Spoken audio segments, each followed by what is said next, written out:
Mega হোটেলে বসে মাঝে মাঝে একা, মাঝে মাঝে গার্লফ্রেন্ডে নিয়ে বসেন।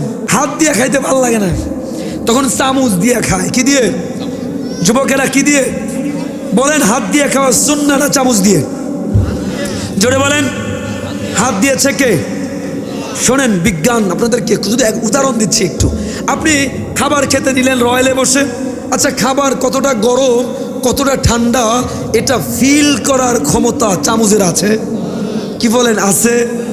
আপনার কি হাত আল্লাহ দিয়েছে, হাতের ভিতরে এমন সেন্সর আল্লাহ দিয়েছে, খাবারে টাচ করবেন, টাচ করার সাথে সাথে অধিক গরম হলে হাতের সেন্সর আপনার ব্রেনে সিগন্যাল দিবে, বেটা থাম, এত গরম নেওয়ার ক্যাপাসিটি তোর নাই।